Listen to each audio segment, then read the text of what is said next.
Good afternoon sir. Good afternoon. बैठिए। Thank you sir. आप comfortable हैं? Yes sir. आप अपने बारे में बताइए। सर मेरा नाम मोनालिसा है और मैं बिहार के वैशाली डिस्ट्रिक्ट से हूँ। सर मैंने अपना ग्रेजुएशन जूलॉजी सब्जेक्ट के साथ कंप्लीट किया है मगध यूनिवर्सिटी से। मैं पोस्ट ग्रेजुएट भी जूलॉजी सब्जेक्ट के साथ हूँ और दिल्ली यूनिवर्सिटी से मैंने पोस्ट ग्रेजुएशन किया है। आपका जॉब एक्सपीरियंस भी है कुछ? यस सर, अभी मैं प्राइवेट इंस्टीट्यूट में काम कर रही हूँ मेंटरशिप प्रोग्राम में। मेंटरशिप प्रोग्राम कहाँ पे? सर दिल्ली में। कौन सा इंस्टीट्यूट है? सर निर्माण आयुष अकेडमी। तो उसमें मेंटरशिप मतलब कौन से किसको आप मेंटरशिप प्रोवाइड करती हैं? सर जो बच्चे मेंस लिख रहे होते हैं उनको मेंटरशिप, उनकी कॉपी इवैल्यूएशन। यूपीएससी के जो मेंस लिख रहे हैं? Yes sir, UPSC and BPSC भी। बीपीएससी। Yes sir. अच्छा, आपने यूपीएससी भी दिया है? सर यूपीएससी मैंने दिया है लेकिन मैं उसका मेंस नहीं लिखी हूँ। अच्छा, तो मेंटरशिप में आपको क्या बोलना पड़ता है, क्या देखते हैं आप नॉर्मली? सर बेसिकली जो इंटरव्यू दिए होते हैं उनको उसमें जॉब लगती है अगर अप्लाई करो तो उसमें मेनली कॉपी इवैल्यूएट करना होता है बच्चों को और गाइडलाइन देनी होती है कि आप कहाँ पे गलत हो, क्या आपको करेक्ट करने की ज़रूरत है, किस तरह से आपके मार्क्स बूम हो सकते हैं, ये सब सर आप लोग बताती है? यस सर, और उनकी कॉपी भी इवैल्यूएट करती है। चेक करती हैं? Yes sir. अच्छा, तो इससे पहले भी आपने इंटरव्यू दिया है इसका मतलब? Yes sir. बीपीएससी में? जी। कौन से इसमें दिया है? सर 64th में दिया है। 64th में? यस। तो उस समय नहीं हुआ आपका? कितना मार्क्स आया था? सर मेरा 4 मार्क्स से सिलेक्शन रह गया था उसमें। अच्छा, ओवरऑल। उसके बाद फिर अभी इस बार? Yes sir. ठीक है। तो वो जो आंसर शीट आप चेक करती हैं तो उसमें क्या क्या गाइडलाइंस आप लोगों को फॉलो करना पड़ता है? मान लीजिए 10 मार्क का कोई क्वेश्चन है, यूपीएससी का क्वेश्चन ले लेते हैं। Yes sir. उसको किस केस में आप मोर देन 6-7 मार्क्स आप देती हैं? क्या क्या क्राइटेरिया आप देखती हैं वहाँ पे? सर उसमें मेनली ये क्राइटेरिया होता है कि जैसे कोई भी क्वेश्चन लिखा है उसका इंट्रो होना चाहिए, बॉडी और जिसको कंटेंट भी बोलते हैं वो होना चाहिए, वे फॉरवर्ड एंड कंक्लूजन। अगर किसी बच्चे ने पूरी तरह से इसे अच्छे से लिखा है तो हम अगर 10 मार्क्स कोई क्वेश्चन है तो 5 and 5.5 मार्क्स देते हैं उसमें। अच्छा, ठीक है। Yes sir. तो ये कैसे पता चल सकता है कि ये कैंडिडेट ने ठीक लिखा है? सर जैसे कोई भी टॉपिक आया तो उसमें उन्होंने अगर पूरी तरह से पूरी जानकारी लिखी है तो इस आधार पर हम चेक करते हैं। नहीं मतलब आप लोगों के पास कोई yes sir, model answer provide किया जाता है। है उसके साथ कंपेयर करती हैं आप? Yes sir. अच्छा, ऐसा कभी हुआ है आपके साथ कि आपने मॉडल आंसर में कुछ लिखा है और जो कैंडिडेट का जो आंसर है वो मॉडल आंसर से भी अच्छा है, बेटर है? यस सर, ऐसा नॉर्मली होता है, हमेशा होता है। तो उस केस में क्या करती हैं आप? उस केस में सर जो क्राइटेरिया है कि मोर देन हाफ 6 मार्क्स या फिर उनको ज़्यादा अप्रिशिएट करना, हाँ, वो सब करते हैं। वो 6 से ज़्यादा आप लोग? नो सर, 6 से ज़्यादा तो नहीं देते हैं क्योंकि यूपीएससी या फिर बीपीएससी या फिर कोई भी कमीशन का अलॉटमेंट जो है इसी टाइप से होता है। 6 मार्क्स से ज़्यादा आप किसी केस में नहीं देती हैं आप? बहुत ज़्यादा एक्स्ट्रा ऑर्डिनरी अगर बच्चे लिखते हैं तो मोर देन 6 मार्क्स में। जैसे कुछ एग्जांपल आप शेयर करिए हमारे साथ। सर जैसे अगर कुछ क्वेश्चन आ गया जी, गवर्नेंस पे ही क्वेश्चन आ गया, उसमें अगर उन्होंने पूरे तरह से डायग्राम बना के और हर पहलू को लिखा है, वे फॉरवर्ड, उसमें भी पूरा डायग्रामेटिक तरीके से लिखा है, कहानियाँ नहीं बनाई है, मतलब पॉइंट वाइज में अगर लिखा है तो उसको हम मोर देन 5 मार्क्स देते हैं सर। जो आपके कोई भी सब्जेक्ट का आंसर चेक करती हैं आप? किसी नो सर, बेसिकली सर जो मेरा बैकग्राउंड है मुझे बीपीएससी के क्वेश्चन चेक करने का मिलता है क्योंकि मेरा बैकग्राउंड इसमें मैंने 4 मेंस लिखा है इसमें, तो इसी से रिलेटेड मिलता है सर। जनरली साइंस और पॉलिटी वगैरह के क्वेश्चन वगैरह चेक करने के लिए मिलता है। वेरी गुड, ठीक है सर। अगर आपका सिलेक्शन होता है सिविल सर्विसेज में तो आपके सब्जेक्ट से क्या क्या बेनिफिट आपको मिलेगा? जो आपका मेजर सब्जेक्ट है जूलॉजी, इससे क्या क्या बेनिफिट आप लेके जा सकते हो सिविल सर्विसेज में? सर इसका जूलॉजी का बहुत सारा बेनिफिट देखने को मिलता है एडमिनिस्ट्रेशन में। जैसे कि सर बहुत सारी वैक्सीनेशन प्रोग्राम्स चलते रहते हैं तो उसमें एज ए जूलॉजिस्ट मुझे नॉलेज होगा कि किस तरह से अपने नॉलेज को वहाँ पे यूज करके वैक्सीनेशन प्रोग्राम वगैरह चलाया जा सके सर। सर अभी एयरबॉर्न डिजीजेज बहुत ज़्यादा हो रहे हैं, इसमें भी मदद कर सकता है। इसके अलावा सर वाइल्ड लाइफ प्रिजर्वेशन में, कंजर्वेशन वगैरह में और इकोलॉजी भी हमें एज ए जूलॉजिस्ट पढ़ना होता है, तो इकोलॉजिकल जो भी सर्कमस्टांसेस हैं उन सबको देखने में मदद कर सकता है। फादर ऑफ इकोलॉजी किसे कहते हैं? सॉरी फादर ऑफ जूलॉजी किसे कहते हैं? Sir, Aristotle. अच्छा, क्या कंट्रीब्यूशन है उनका? सर उन्होंने फर्स्ट ऑफ ऑल ऑर्गेनिज्म को डिवाइड किया था एनिमल एंड प्लांट बेसिस पे। सबसे पहला क्लासिफिकेशन उन्होंने दिया था। ठीक है, आपका फर्स्ट प्रेफरेंस आपने दिया है DYSP। Yes sir. यहाँ पे अगर आपको वो मिल जाता है देन आपके जूलॉजी का क्या क्या रोल रहेगा वहाँ पे? Yes sir.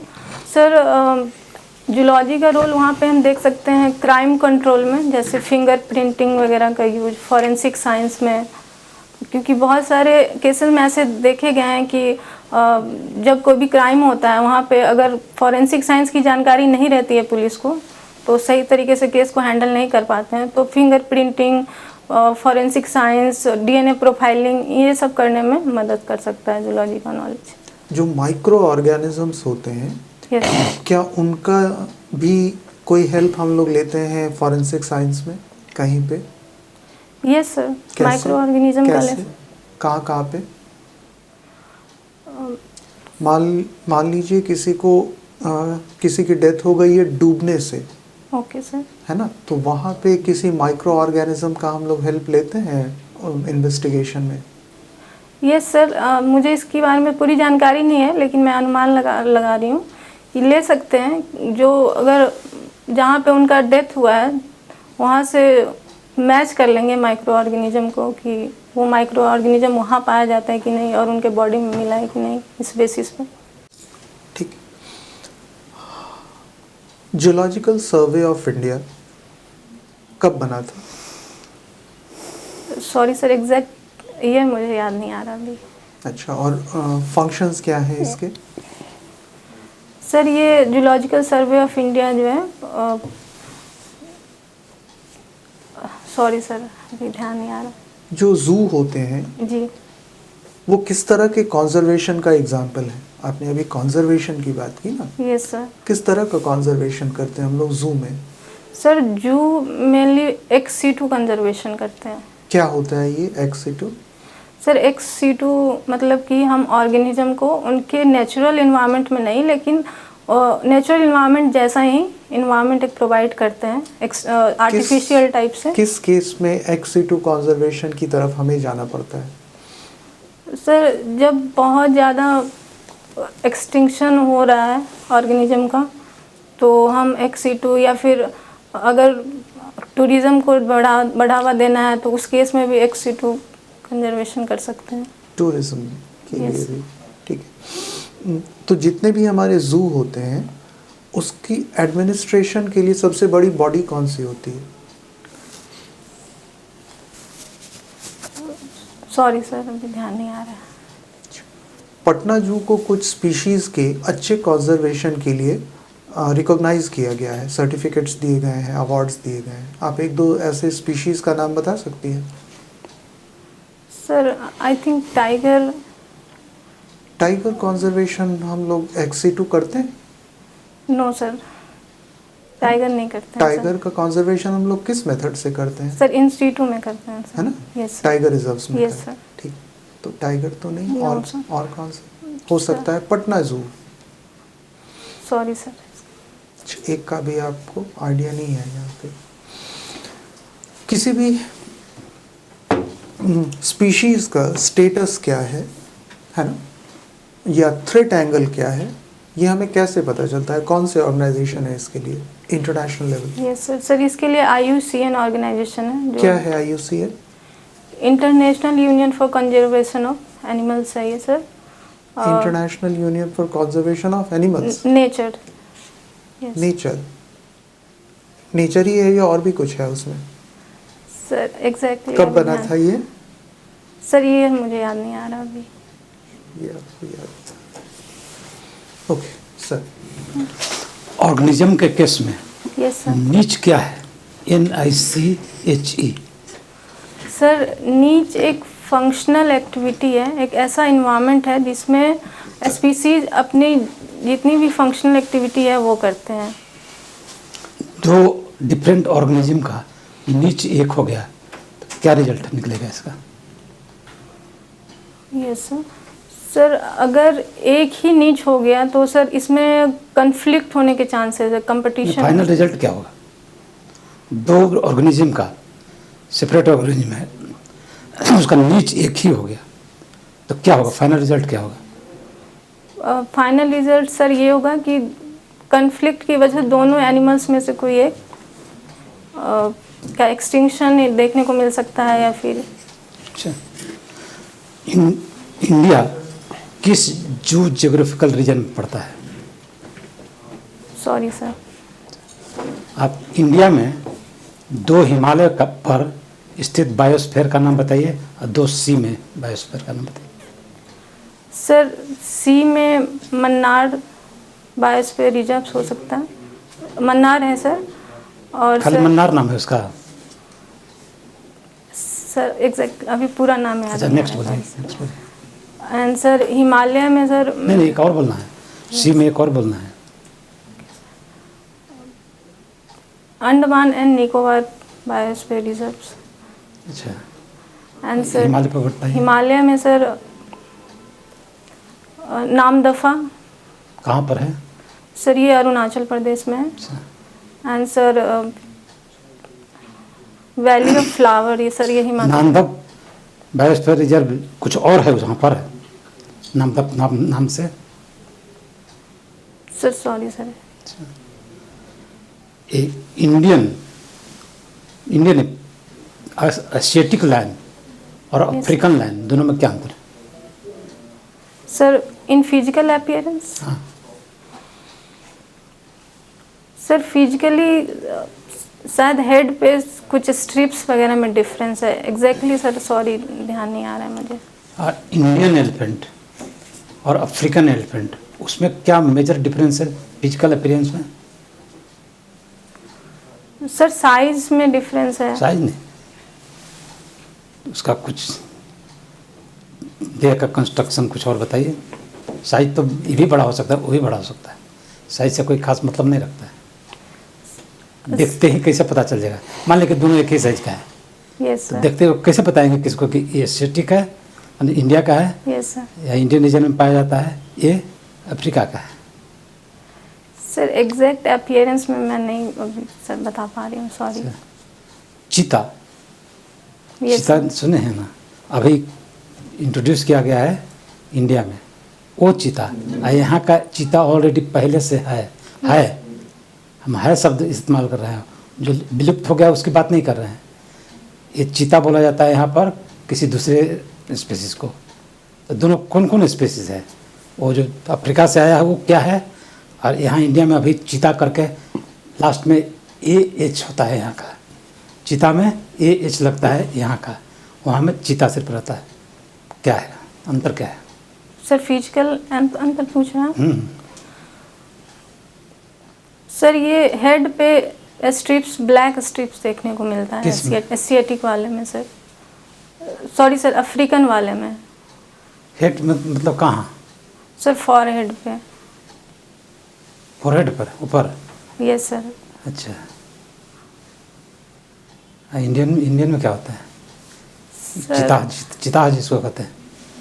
Sir physical appearance में मुझे ध्यान नहीं आ रहा है सर। अच्छा, आपने सब जगह आपका टोटल PG तक जूलॉजी है ना? Yes sir. कार्निवोरा किसको कहेंगे? सर कार्निवोरस ऐसे एनिमल्स होते हैं जो मीट वगैरह खा के सरवाइव करते हैं। उसका डाइजेशन, मीडियम ऑफ डाइजेशन क्या होता है? सर मीडियम ऑफ डाइजेशन से मैं समझ नहीं पा रही हूँ सर क्या। कैसे उसका कोई खाना खाएगा तो पचेगा कैसे? मीडियम ऑफ डाइजेशन उसी में नहीं जाकर के घुलेगा, कुछ होगा, एब्जॉर्प्शन होगा। तो वो मीडियम ऑफ डाइजेशन क्या है कार्निवोरा का और हर्बीवोरा का? सर स्टमक में डिफरेंस मिलता है दोनों में, कार्निवोरस में और ओमनिवोरस में। स्टमक के का जो सर इसमें एंजाइमेटिक एक्शन में भी डिफरेंस मिलता है।